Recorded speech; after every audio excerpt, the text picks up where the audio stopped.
ನಮಸ್ಕಾರ ಸ್ನೇಹಿತರೆ, ಇವತ್ತಿನ ವಿಡಿಯೋಲಿ ನಾನು ರಾಕ್ ಸೀರೀಸ್ ನ ಕೊನೆ 2 ಎಪಿಸೋಡ್ಸ್ ನ ಎಕ್ಸ್ಪ್ಲೈನ್ ಮಾಡ್ತೀನಿ. ಆಲ್ರೆಡಿ ಹಿಂದಿನ 6 ಎಪಿಸೋಡ್ಸ್ ನ 2 ವಿಡಿಯೋ ಮಾಡಿ ಎಕ್ಸ್ಪ್ಲೈನ್ ಮಾಡಿದೀನಿ ಸ್ನೇಹಿತರೆ. ನೋಡಿಲ್ಲ ಅಂದ್ರೆ ಡಿಸ್ಕ್ರಿಪ್ಷನ್ ಅಲ್ಲಿ ಲಿಂಕ್ ಇದೆ. ಸೊ ಸುಮನ್ ಮತ್ತೆ ಸಾಹಿಲ್ ನ ಹಂತಕರು ಬಾಬು ಮತ್ತೆ ರಜ್ಜೋ ಅಂತ ಜಯಪ್ರಕಾಶ್ ಗೆ ಗೊತ್ತಾದ್ಮೇಲೆ ಇನ್ವೆಸ್ಟಿಗೇಷನ್ ಅಲ್ಲಿ ಒಂದೊಂದೇ ಭಯಾನಕ ಸತ್ಯಗಳು ಗೊತ್ತಾಗ್ತಾ ಇದೆ. ಅದು ಬಾಬು ಬಗ್ಗೆ ಗೊತ್ತಾದ ಸತ್ಯಗಳಂತೂ ಜಯಪ್ರಕಾಶ್ ಗೆನೆ ತಡ್ಕೊಳಕ್ ಆಗ್ತಿಲ್ಲ. ಅಷ್ಟು ಕ್ರೂರವಾಗಿರೋ ಕೆಲಸಗಳನ್ನ ಮಾಡಿದಾನೆ. ಸ್ವಂತ ತಾಯಿಯನ್ನ ಸುಟ್ಟಾಕಿದಾನೆ, ಗರ್ಲ್ ಫ್ರೆಂಡ್ ನ ಸಾಯಿಸಿದ, ಟ್ಯಾಕ್ಸಿ ಅಂತ ಕಾರ್ ಹತ್ತಿದ, ಗಂಡ ಹೆಂಡತಿ ಮೇಲೆ ದಾಳಿ ಮಾಡ್ದ, ಒಬ್ಬ ಹುಡುಗನನ್ನ ಕೊಲೆ ಮಾಡಿ ಡೆಲ್ಲಿಗೆ ರಜ್ಜೋ ಜೊತೆ ಎಸ್ಕೇಪ್ ಆಗಿದ್ದ. ಇದೆಲ್ಲದರ ಜೊತೆ ಕಳ್ತನ ಬೇರೆ, ಒಂದ ಎರಡ. ಜಯಪ್ರಕಾಶ್ ಇಂಥ ರಾಕ್ಷಸರನ್ನ ಹಿಡಿಲಿಲ್ಲ ಅಂದ್ರೆ ಸಮಾಜವನ್ನೇ ಹಾಳ್ ಮಾಡ್ಬಿಡ್ತಾರೆ ಅಂತ ಕಷ್ಟಪಟ್ಟು SP ಇಂದ್ರನಿಲ್ ಈ ಕೇಸ್ ನ ಇನ್ಸ್ಪೆಕ್ಟರ್ ಚೌಹಾನ್ಗೆ ಕೊಟ್ಟಿದ್ರು ಬಿಡ್ತಿಲ್ಲ. ಪರ್ಮಿಷನ್ ಇಲ್ದೇ ಇದ್ರು ಈ ಕೇಸ್ ಮೇಲೆ ವರ್ಕ್ ಮಾಡ್ತಿದ್ದಾನೆ. SP ಅಂತೂ ಕಾಲ್ ಮಾಡಿ ಸಸ್ಪೆಂಡ್ ಮಾಡ್ತೀನಿ, ಪ್ರಮೋಷನ್ ಸಿಗೋಕೆ ಎಕ್ಸಾಮ್ ಬರೆಯೋಕೆ ಬಿಡಲ್ಲ ಅಂದ್ರು ಜಯಪ್ರಕಾಶ್ ಕೇಳ್ತಿಲ್ಲ. ರಜ್ಜೋ ತನ್ನ ಹಳ್ಳಿ ಸೋನಿಪತ್ ಇಂದ ಕೂಡ ಎಸ್ಕೇಪ್ ಆಗಿದ್ದಾನೆ. ಹಿಂದಿನ ವಿಡಿಯೋಲಿ ನೋಡಿರೋ ಹಾಗೆ ಒಂದು ಮನೆಗೆ ನುಗ್ತಾನೆ. ಅದೇ ಬಾಬುನ ಫ್ರೆಂಡ್ ಜಿಮ್ಮಿ ಮದುವೆ ಆಗಿ ತನ್ನ ಹೆಂಡತಿಯನ್ನ ಆಗ್ರಾಗೆ ಕರ್ಕೊಂಡು ಹೋಗ್ಬೇಕು ಅಂತ ಅನ್ಕೊಂಡಿದ್ದ. ಆ ಟಿಕೆಟ್ ನ ಬಾಬು ಕತ್ಕೊಂಡು ಆಗ್ರಾಗೆ ಹೋಗ್ತಾ ಇದ್ದಾನೆ. ಅದಕ್ಕೆ ಜಯಪ್ರಕಾಶ್ ಫ್ಲೈಟ್ ಹತ್ತಿ ಡೆಲ್ಲಿಗೆ ಹೊರಟಿದ್ದಾನೆ. ಅಲ್ಲಿಂದ ಆಗ್ರಾಗೆ ಬಸ್ ಅಲ್ಲಿ ಹೋದ್ರೆ ಆಯ್ತು ಅಂತ. ಬಾಬು ಮತ್ತೆ ರಜ್ಜೋನ ಸ್ಕೆಚ್ ನ್ಯೂಸ್ ಪೇಪರ್ ಅಲ್ಲೆಲ್ಲ ಹಾಕಿರೋದ್ರಿಂದ ಟ್ರೈನ್ ಅಲ್ಲೇ ಬಾಬು ತನ್ನ ತಲೆ ಬೋಳ್ಸ್ಕೊಂಡಿದ್ದಾನೆ. ಈಗ ಮುಂದೆ ಏನಾಗುತ್ತೆ ಅಂತ ನೋಡೋಣ. 1955 ಜಯಪ್ರಕಾಶ್ ಆಗ ಚಿಕ್ಕ ಹುಡುಗ. ತಂದೆ ಘನಶ್ಯಾಮ್ ಇವನನ್ನ BR ಅಂಬೇಡ್ಕರ್ ಅವರನ್ನ ತೋರ್ಸೋಕೆ ಕರ್ಕೊಂಡ್ ಬಂದಿದ್ದಾರೆ. ಅಂಬೇಡ್ಕರ್ ಅವರು ಜನರ ಮುಂದೆ ಎಜುಕೇಶನ್ ಎಷ್ಟು ಇಂಪಾರ್ಟೆಂಟ್ ಅನ್ನೋದನ್ನ ಅರ್ಥ ಮಾಡಿಸ್ತಾ ಇದ್ದಾರೆ. ಜನರೆಲ್ಲ ಜೈ ಭೀಮ್, ಜೈ ಲೋಕನಾಯಕ್ ಅಂತ ಘೋಷಣೆಗಳನ್ನ ಕೂಗ್ತಾ ಇರೋದು ಕೇಳಿ ಜಯಪ್ರಕಾಶ್ ತಂದೆ ಜೊತೆ ಬಸ್ಸಲ್ಲಿ ವಾಪಸ್ ಬರ್ಬೇಕಾದ್ರೆ ಲೋಕನಾಯಕ್ ಅಂದ್ರೆ ಏನು ಅಂತ ಕೇಳ್ತಾನೆ. ಲೋಕನಾಯಕ್ ಅಂದ್ರೆ ಜನರ ನಾಯಕ, ಹೀರೋ ಇದ್ದಂಗೆ. ಆದ್ರೆ ಸಿನಿಮಾ ಅಲ್ಲಿ ತೋರ್ಸೋ ತರ ಅಲ್ಲ, ರಿಯಲ್ ಹೀರೋ. ಇವರು ದೈಹಿಕ ಶಕ್ತಿಯಿಂದ ಅಲ್ಲ, ಆಲೋಚನಾ ಶಕ್ತಿಯಿಂದ ನ್ಯಾಯಕ್ಕಾಗಿ ಫೈಟ್ ಮಾಡ್ತಾರೆ ಅಂದಾಗ ನಾನು ಕೂಡ ದೊಡ್ಡವನಾದ್ಮೇಲೆ ನಾಯಕ ಆಗ್ತೀನಿ ಅಂತಾನೆ ಜಯಪ್ರಕಾಶ್. ಈಗಾಗ್ಲೇ ಒಂದು ರೀತಿ ನಾಯಕ ಆಗಿದ್ದಾನೆ ಅಂತಾನೆ ಹೇಳ್ಬೋದು.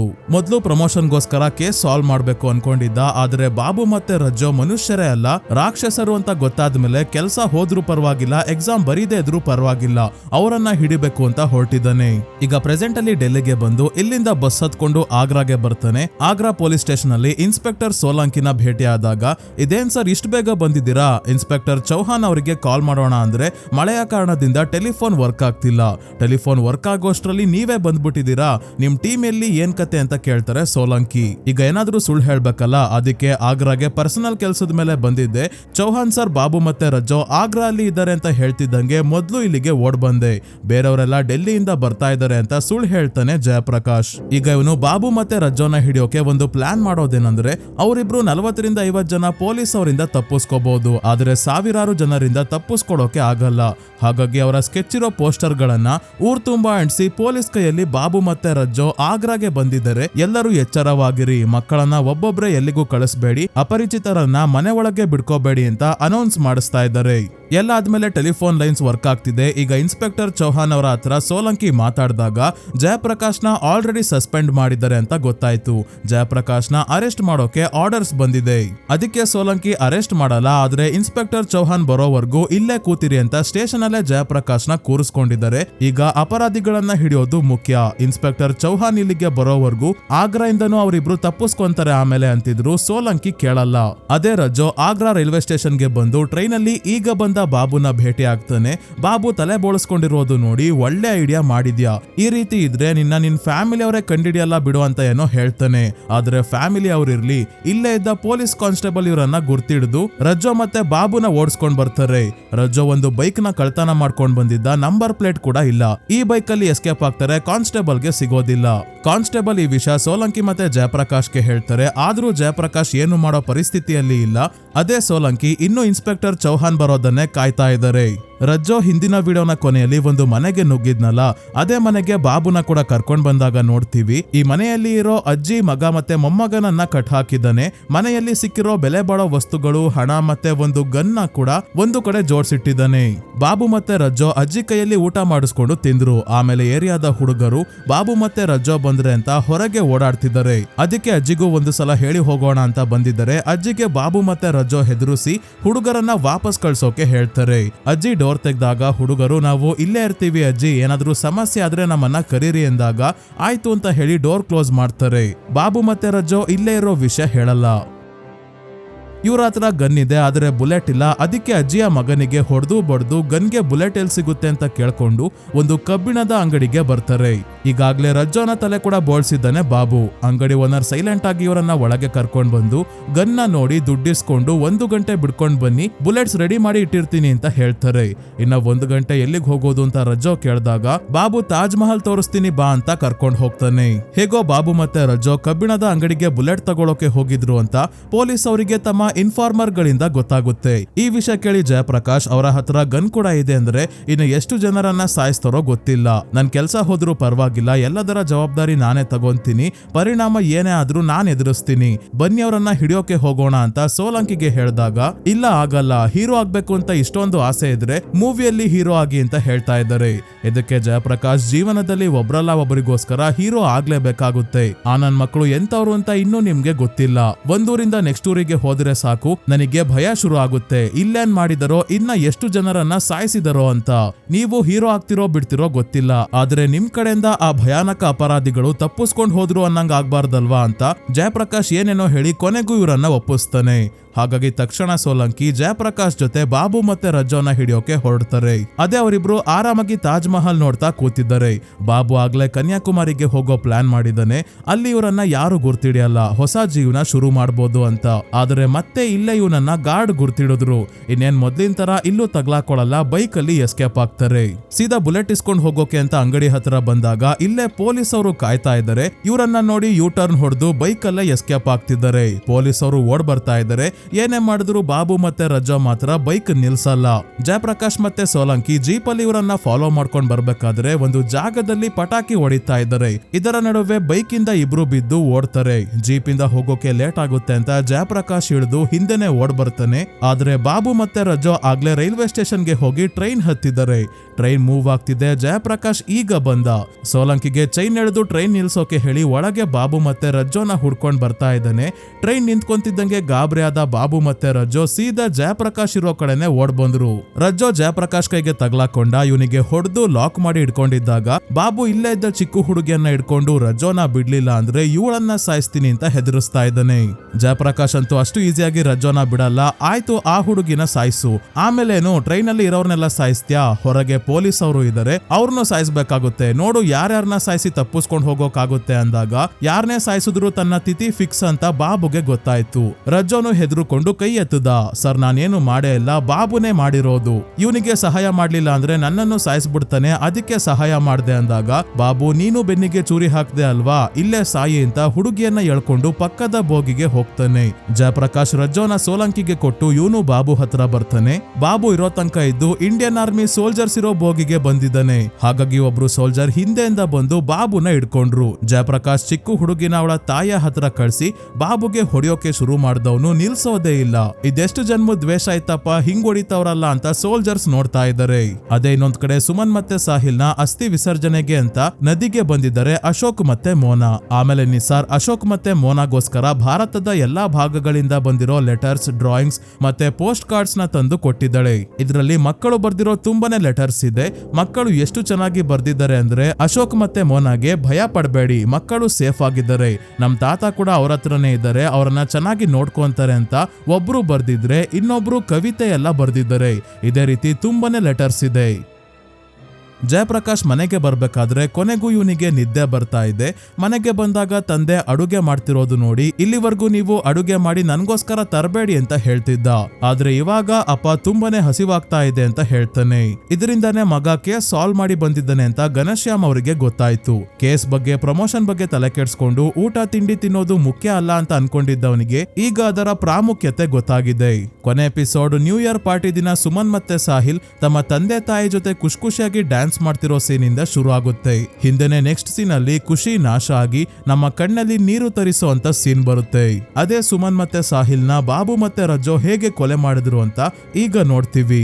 ಮೊದ್ಲೇ ಡಾಕ್ಟರ್ ಜಸ್ಪ್ರೀತ್ ಹೇಳಿದ್ರು, ನಾನು ಅವತ್ತು ಕ್ಲಿನಿಕ್ ಇಂದ ಲೇಟ್ ಆಗಿ ಹೊರಟಿದ್ದೆ, ಮಕ್ಕಳು ಮಳೆ ಬರ್ತಿದೆ, ರೇಡಿಯೋ ಸ್ಟೇಷನ್ ವರ್ಗೂ ಲಿಫ್ಟ್ ಕೊಡಿ ಅಂತ ಕೇಳಿದ್ರು, ಆದ್ರೆ ನಾನು ಪೋಲೋ ಕ್ಲಬ್ ಗೆ ಹೋಗ್ತಿದ್ದೆ, ಹಾಗಾಗಿ ಮಕ್ಕಳನ್ನ ಪೋಲೋ ಕ್ಲಬ್ ಬಸ್ ಸ್ಟಾಪ್ ವರ್ಗೂ ಬಿಟ್ಟು ಹೋದೆ ಅಂದಿದ್ರು. ಅದನ್ನೇ ಈಗ ನಾವು ನೋಡ್ತೀವಿ. ಜಸ್ಪ್ರೀತ್ ಸಿಂಗ್ ಅವರು ಸುಮನ್ ಮತ್ತೆ ಸಾಹಿಲ್ ನ ಬಸ್ ಸ್ಟಾಪ್ ಹತ್ರ ಬಿಟ್ಟು ಹೋಗ್ತಾರೆ. ತುಂಬಾನೇ ಮಳೆ ಬರ್ತಾ ಇರುತ್ತೆ. ಇಲ್ಲೇ ಹತ್ರದಲ್ಲಿ ರೇಡಿಯೋ ಸ್ಟೇಷನ್ ಇದೆ. ಅಲ್ಲಿವರೆಗೂ ಮಳೆಯಲ್ಲಿ ಹೋದ್ರೆ ಪೂರ್ತಿ ಒದ್ದೆ ಆಗೋಗ್ತೀವಿ, ಏನ್ ಮಾಡೋದು ಅಂತ ಇಬ್ರು ಯೋಚನೆ ಮಾಡ್ಬೇಕಾದ್ರೆ ಸಾಹಿಲ್ ರೇಡಿಯೋ ಸ್ಟೇಷನ್ ವರ್ಗೂ ರೇಸ್ ಮಾಡೋಣ, ಓಡ್ ಹೋದ್ರೆ 10 ನಿಮಿಷದಲ್ಲಿ ಅಲ್ಲಿಗೆ ಹೋಗ್ತೀವಿ ಅಂದಾಗ ಸುಮನ್ ಪೂರ್ತಿ ನೆಂದು ಹೋಗ್ತೀವಿ, ಬೇಡ ಅಂತಿದ್ದಾಳೆ. ಇದೇ ಸಮಯಕ್ಕೆ ಒಂದು green colour premier Padmini car ಇಲ್ಲಿಂದಾನೆ ಹೋಗ್ತಾ ಇರೋದು ನೋಡಿ ಸುಮನ್ ಲಿಫ್ಟ್ ಕೇಳ್ತಾಳೆ. ಕಾರ್ ನಿಲ್ಲೋದಿಲ್ಲ. ಹಾಗಾಗಿ ಕೊನೆಗೆ ಸಾಹಿಲ್ ಹೇಳ್ದಂಗೆ ಓಡ್ ಹೋಗೋದೇ ಗತಿ ಅಂತ ರೇಸ್ಗೆ ರೆಡಿ ಆಗ್ಬೇಕಾದ್ರೆ ಕಾರ್ ರಿವರ್ಸ್ ಬಂತು. ಕಾರಲ್ಲಿ ಇರೋದು ನಿಮ್ಗೆ ಆಲ್ರೆಡಿ ಗೊತ್ತಿರೋ ಹಾಗೆ ಬಾಬು ಮತ್ತೆ ರಜ್ಜೋ. ಪ್ಯಾರೆಗೆ ಬುದ್ಧಿ ಕಲ್ಸೋಕೆ ಅಂತ ಅವನನ್ನ ಕಾಡಿಗೆ ಎಳ್ಕೊಂಡ್ ಬಂದು ಒಬ್ಳು ಹುಡುಗಿನ ಸಾಯಿಸು ಅನ್ಬೇಕಾದ್ರೆ ಆ ಹುಡುಗಿಯ ಬಾಯ್ ಫ್ರೆಂಡ್ ಪೊಲೀಸ್ನ ಕರ್ಕೊಂಡ್ ಬಂದಿದ್ದ. ಪ್ಯಾರನ್ನ ಬಿಟ್ಟು ಬಾಬು ಮತ್ತೆ ರಜ್ಜೋ ಎಸ್ಕೇಪ್ ಆಗಿದ್ರು. ಅಲ್ಲಿಂದ ಕಾರಲ್ಲಿ ಸುತ್ತಾಡ್ಕೊಂಡು ಇಲ್ಲಿಗೆ ಬಂದಿದ್ದಾರೆ. ಸುಮನ್ ಮತ್ತೆ ಸಾಹಿಲ್ಗೆ ಇವರಿಬ್ಬರ ಮುಖ ನೋಡಿನೇ ಯಾಕೋ ಇವರು ಸರಿ ಇಲ್ಲ ಅಂತ ಅನ್ಸುತ್ತೆ. ಆದ್ರೂ ಬೇರೆ ದಾರಿ ಇಲ್ದೆ ಕಾರಲ್ಲಿ ಕುತ್ಕೊಂತಾರೆ. ಇಲ್ಲಿಂದ ಹೊರಟಾಗ ಬಾಬು ನಿಮ್ ಮನೆ ಎಲ್ಲಿದೆ, ಇವ್ರಪ್ಪ ಯಾರು ಅಂತೆಲ್ಲ ಕೇಳ್ಕೊಂತಾ ಇದ್ದಾನೆ. ದುಡ್ಡು ಕೇಳ್ಬೇಕಲ್ಲ ಇವರನ್ನ ಕಿಡ್ನಾಪ್ ಮಾಡಿ ಆದ್ಮೇಲೆ ಅದಕ್ಕೆ. ಆದ್ರೆ ಯಾವಾಗ ಸಾಹಿಲ್ ನಮ್ಮಪ್ಪ ಆರ್ಮಿ ಆಫೀಸರ್ ಅಂತ ಹೇಳಿದ್ನೋ ಆಗ ರಜ್ಜೋಗೆ ಭಯ ಶುರು ಆಯ್ತು. ಬಾಬು ಸುಮನ್ನ ಕನ್ನಡಿಯಲ್ಲಿ ಒಂದೇ ಸಮ ನೋಡ್ತಾ ಇದ್ದಾನೆ. ಸುಮನ್ ಇದನ್ನ ಮಾತ್ರ ಅಲ್ಲ, ಕಾರ್ ಒಳಗೆ ಡೋರ್ ಹ್ಯಾಂಡಲ್ಸ್ ಇಲ್ಲ ಅನ್ನೋದನ್ನ ಕೂಡ ಗಮನಿಸ್ತಾಳೆ. ಅಂದ್ರೆ ಒಳಗಿಂದ ಕಾರ್ನ ಡೋರ್ ಓಪನ್ ಮಾಡೋಕ್ ಆಗಲ್ಲ, ಹೊರಗಿಂದಾನೆ ತೆಗಿಬೇಕು. ಸುಮನ್ ಮತ್ತೆ ಸಾಹಿಲ್ಗೆ ಇಲ್ಲೇನೋ ಸಮಸ್ಯೆ ಖಂಡಿತ ಇದೆ ಅಂತ ಗೊತ್ತಾಯ್ತು. ಅದಕ್ಕೆ ಕಾರ್ ನಿಲ್ಸಿ ಸಾಕು, ಇಲ್ಲೇ ಹತ್ರದಲ್ಲೇ ರೇಡಿಯೋ ಸ್ಟೇಷನ್ ಇರೋದು, ನಾವು ಹಾಗೆ ನಡ್ಕೊಂಡು ಹೋಗ್ತೀವಿ ಅಂತ ಸುಮನ್ ಮತ್ತೆ ಸಾಹಿಲ್ ಗಾಬರಿಯಾಗಿ ಹೇಳ್ತಿದ್ರೆ ರಜ್ಜೋ ಕೂಡ ಆರ್ಮಿ ಆಫೀಸರ್ ಅಂತ ಇವ್ರಪ್ಪ ಬಿಟ್ಬಿಡು ಹೋಗ್ಲಿ ಅಂದ್ರು. ಬಾಬು ಕೇಳಲ್ಲ. ಮಕ್ಕಳ ಜೊತೆ ರಜ್ಜೋಗೂ ಬೈದು ಸೈಲೆಂಟ್ ಆಗಿ ಕುತ್ಕೊಳ್ಳೋಕೆ ಹೇಳ್ತಿದ್ದಾನೆ. ಆದ್ರೆ ಸುಮನ್ ಮತ್ತೆ ಸಾಹಿಲ್ ಸುಮ್ನಾಗಲ್ಲ. ಗಾಡಿ ನಿಲ್ಸುವಂತ ಒಂದೇ ಸಮ ಇಬ್ರು ಕಿರ್ಚಾಡ್ತಿದ್ದಾರೆ. ಬಾಬುಗೆ ಸುಮನ್ನ ಇಯರಿಂಗ್ಸ್ ಮೇಲೆ ಕಣ್ಣು. ತುಂಬಾನೇ ಚೆನ್ನಾಗಿದೆ, ಎಲ್ಲಿಂದ ತಗೊಂಡೆ ಅಂತ ಕೇಳ್ತಿದ್ದಾನೆ.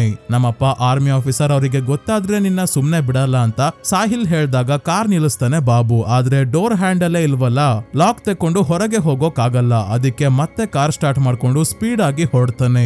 ಸುಮನ್ ಛತ್ರಿಯಿಂದ ಬಾಬುನ ತಲೆಗೆ ಹೊಡೆಯೋಕೆ ಶುರು ಮಾಡ್ತಾಳೆ. ಇವನ ತಲೆಯಿಂದ ರಕ್ತ ಬರೋಕೆ ಶುರು ಆಯ್ತು. ಇವನು ರಜ್ಜೋಗೆ ಕತ್ತಿಯಿಂದ ಇವರ ಮೇಲೆ ದಾಳಿ ಮಾಡು ಅಂದಾಗ ಇವ್ರಿನ್ನೂ ಚಿಕ್ಕ ಮಕ್ಕಳು, ಬಿಟ್ಬಿಡು ಸುಮ್ನೆ ಇಲ್ಲಿಂದ ಹೋಗೋಣ. ಇನ್ನೊಂದು ಪ್ರಾಬ್ಲಮ್, ತಲೆ ಮೇಲೆ ಎಳ್ಕೊಡೋದು ಬೇಡ ಅಂದ್ರು. ಬಾಬು ಕೇಳಲ್ಲ, ಕತ್ತಿಯಿಂದ ಚುಚ್ಚೋಕೆ ಹೇಳ್ತಿದ್ದಾನೆ. ಸಾಹಿಲ್ ಕತ್ತಿನ ಕೈಯಿಂದನೇ ಹಿಡ್ಕೊಂಡ. ರಜ್ಜೋ ಕತ್ತಿನ ಎಳ್ಕೊಂಡಾಗ ಸಾಹಿಲ್ನ 2 ಕೈ ಕುಯ್ಕೊಂತು.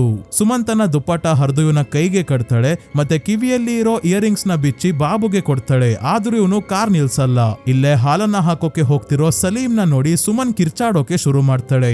ಅಂಕಲ್ ಕಾಪಾಡಿ ಕಾಪಾಡಿ ಅಂತ ಒಂದೇ ಸಮ ಕಿರ್ಚ್ತಾ ಇದ್ದಾಳೆ. ಇದನ್ನ ಸಲೀಮ್ ನೋಡಿ ಕಾಪಾಡೋಕೆ ಬಂದಾಗ ಏನಾಗುತ್ತೆ ಅಂತ ಮೊದ್ಲೇ ಸಲೀಮ್ ನಿಸಾರ್ಗೆ ಹೇಳಿದ್ದ. ಆಗ ಹೊರಗಿಂದ ಏನಾಗಿತ್ತು ಅಂತ ನೋಡಿದ್ವಿ. ಈಗ ಒಳಗೆ ಏನಾಗಿತ್ತು ಸಲೀಮ್ ಕಾಪಾಡೋಕೆ ಬಂದಾಗ ಅಂತ ನೋಡ್ತೀವಿ. ಇದ್ದಕ್ಕಿದ್ದಂಗೆ ಕಾರ್ ನಿಂತು ಹೋಗೋದು ನೋಡಿದ್ವಿ. ಯಾಕಂದ್ರೆ ಸಾಹಿಲ್ ಕಾರ್ನೇ ಆಫ್ ಮಾಡಿರ್ತಾನೆ.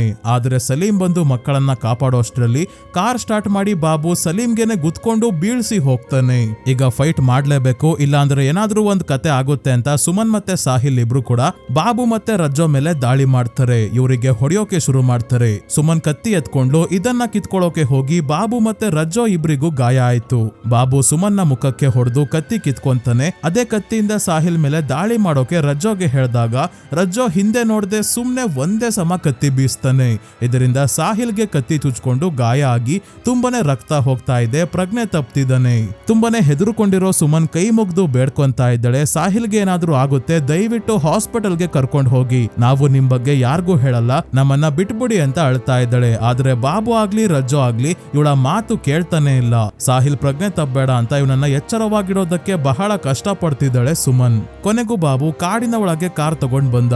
ಸುಮನ್ನ ಬಾಬು ಮತ್ತೆ ರಜ್ಜೋ ಇಬ್ರು ಕಾಡಿಗೆ ಎಳ್ಕೊಂಡ್ ಹೋಗ್ಬೇಕಾದ್ರೆ ಸಾಹಿಲ್ ಇರೋ ಅಲ್ಪ ಸ್ವಲ್ಪ ಪ್ರಜ್ಞೆಯಲ್ಲೇ ಸುಮನ್ನ ಕಾಪಾಡೋಕೆ ಬಂದು ಇಬ್ಬರಿಗೂ ಹೊಡಿತಾನೆ. ಆದ್ರೂ ಇವನ ಶಕ್ತಿ ಬಾಬು ಮತ್ತೆ ರಜ್ಜೋ ಮುಂದೆ ಸಾಕಾಗಲ್ಲ.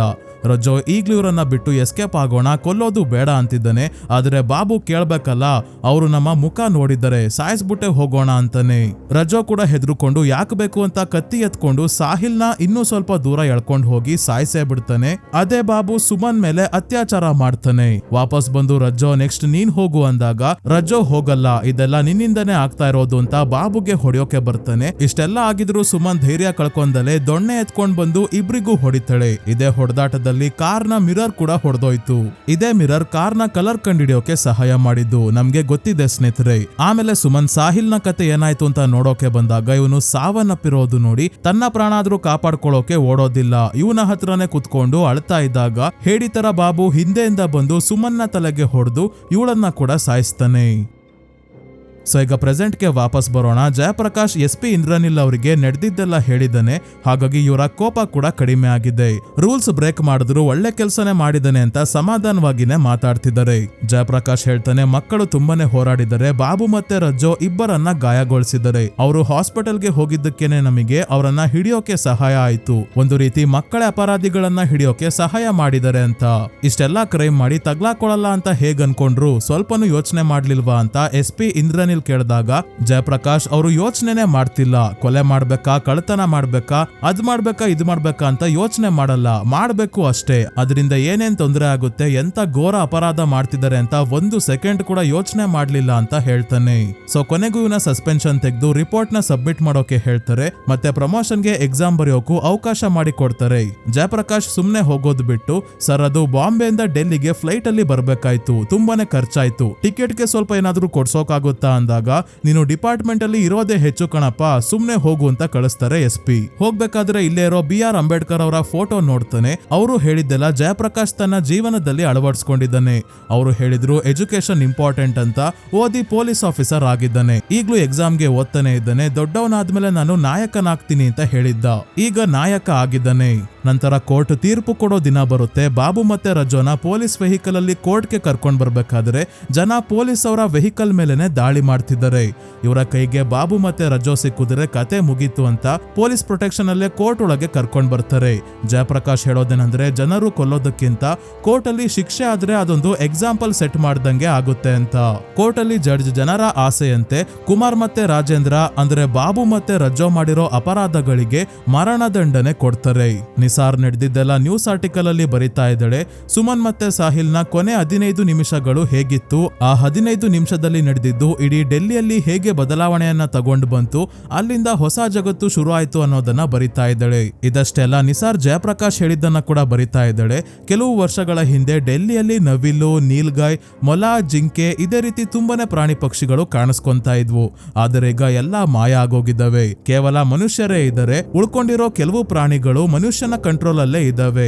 ಆ 15 ನಿಮಿಷದಲ್ಲಿ ನಡೆದಿದ್ದು ಕೇವಲ ಡೆಲ್ಲಿಯ ಕತೆ ಅಲ್ಲ, ಸಾಹಿಲ್ ಮತ್ತೆ ಸುಮನ್ನ ಹೋರಾಟ, ಸಾಹಸದ ಕತೆ ಮತ್ತೆ ನ್ಯಾಯ ಕೇಳ್ತಿರೋ ಅಮಾಯಕರ ಕತೆ ಆಗಿದೆ. ಈ ಕತೆಗಳನ್ನ ನಾವು ನೆನ್ಪಿಡ್ಕೋಬೇಕು. ಕೊನೆಗೆ ಡೆಲ್ಲಿಯಲ್ಲಿ ಕಳೆದೋಗಿರೋ ಮನುಷ್ಯತ್ವ ಮತ್ತೆ ವಾಪಸ್ ಬರುತ್ತಾ, ಜನರಲ್ಲಿ ಪರಸ್ಪರ ನಂಬಿಕೆ ಮರುಸ್ಥಾಪನೆ ಆಗುತ್ತೆ ಅಂತ ನಾನು ನಂಬಿ ಈ ಹೊಸ ಪ್ರಪಂಚಕ್ಕೆ ಕಾಲಿಡ್ತಾ ಇದ್ದೀನಿ ಅಂತ ಬರೀತಾಳೆ ನಿಸಾರ್. ನಂತರ ನಿಸಾರ್ ಜಯಪ್ರಕಾಶ್ ನ ಭೇಟಿ ಆದಾಗ ನಿಸಾರ್ ನ ನ್ಯೂಸ್ ಫ್ರಂಟ್ ಪೇಜ್ ಅಲ್ಲಿ ಬರ್ತಾ ಇದೆ ಇವಳ ಹೆಸರಿನ ಜೊತೆಗೆ. ಅದಕ್ಕೆ ಜಯಪ್ರಕಾಶ್ ಕಂಗ್ರಾಚುಲೇಷನ್ಸ್ ಹೇಳ್ತಾ ಇದ್ದಾನೆ. ಮತ್ತೆ ಜಯಪ್ರಕಾಶ್ಗೂ ಕೂಡ ಪ್ರಮೋಷನ್ ಸಿಕ್ಕಿದೆ. SI ಜಯಪ್ರಕಾಶ್ ಅಲ್ಲ, ಇನ್ಸ್ಪೆಕ್ಟರ್ ಜಯಪ್ರಕಾಶ್. ಈಗ ಪಾರ್ಟಿ ಕೊಡ್ಸು, ಮತ್ತೆ ನನಗೆ ಡೆಲ್ಲಿಯಲ್ಲೇ ಫೇಮಸ್ ಆಗಿರೋ ಡಿಶ್ ಬೇಕು ಅಂತಾಳೆ ನಿಸಾರ್. ಅದೇ ಜಯಪ್ರಕಾಶ್ ಅವರ ತಂದೆ ಮಾಡೋ ಮಟನ್ ಕರಿ. ನೆಕ್ಸ್ಟಿನಲ್ಲಿ ಸುಮನ್ ಮತ್ತೆ ಸಾಹಿಲ್ ನ ಜೀವನ ಹೇಗಿರ್ಬೋದಾಗಿತ್ತು ಅಂತ ತೋರಿಸ್ತಾರೆ. ಅವತ್ತು ರೇಡಿಯೋ ಸ್ಟೇಷನ್ಗೆ ಹೋಗ್ಬೇಕಾದ್ರೆ ಪೋಲೋ ಕ್ಲಬ್ ಬಸ್ ಸ್ಟಾಪ್ ಅಲ್ಲಿ ಮಳೆ ಅಂತ ನಿಂತಿದ್ದಾಗ ಸಾಹಿಲ್ ಹೇಳ್ದಂಗೆ ಇಬ್ರು ರೇಸ್ ಮಾಡ್ಕೊಂಡು ರೇಡಿಯೋ ಸ್ಟೇಷನ್ ವರ್ಗೂ ಹೋಗಿದ್ರೆ ಬಾಬು ಮತ್ತೆ ರಜ್ಜೋ ಕೈಗೆ ತಗ್ಲಾಕೊಂತಾನೆ ಇರ್ಲಿಲ್ಲ. ಇಬ್ರು ಮಳೆಯಲ್ಲಿ ನೆನ್ಕೊಂಡೆ ರೇಡಿಯೋ ಸ್ಟೇಷನ್ಗೆ ಹೋಗ್ತಾ ಇದ್ರು. ಸುಮನ್ ಹಾಡನ್ನ ಹಾಡ್ತಿದ್ಲು. ಮನೆಯಲ್ಲಿ ಅಶೋಕ್ ಮತ್ತೆ ಮೋನಾ ಮಗಳು ಹಾಡೋದನ್ನ ಕೇಳಿ ತುಂಬಾನೇ ಖುಷಿ ಪಡ್ತಿದ್ರು. ಈ ರೀತಿ ನಡಿಬೇಕಾಗಿದ್ದ ಜೀವನ ವಿಧಿ ಮಕ್ಕಳ ಹಾದಿಯನ್ನ ಚೇಂಜ್ ಮಾಡಿದಾಗ ದುರಂತವಾಗಿ ಅಂತ್ಯವಾಗುತ್ತೆ. ಸೊ ಸ್ನೇಹಿತರೆ, ಈ ಸೀರೀಸ್ ಇಲ್ಲಿಗೆ ಮುಗಿಯುತ್ತೆ. ಈ ವಿಡಿಯೋ ನಿಮ್ಗೆ ಹೇಗನಿಸ್ತು ಅಂತ ಸ್ನೇಹಿತರೆ ಕಮೆಂಟ್ ಮಾಡಿ ತಿಳಿಸಿ. ವಿಡಿಯೋ ಇಷ್ಟ ಆಗಿದ್ರೆ ಲೈಕ್ ಮಾಡಿ, ಚಾನಲ್ಗೆ ಸಬ್ಸ್ಕ್ರೈಬ್ ಆಗೋದ್ರ ಜೊತೆಗೆ ಹೈಪ್ ಕೂಡ ಮಾಡಿ ಸ್ನೇಹಿತರೆ. ಇದೇ ರೀತಿಯ ವಿಡಿಯೋವಿನೊಂದಿಗೆ ಮತ್ತೆ ನಿಮ್ಮನ್ನ ಭೇಟಿ ಆಗ್ತೀನಿ.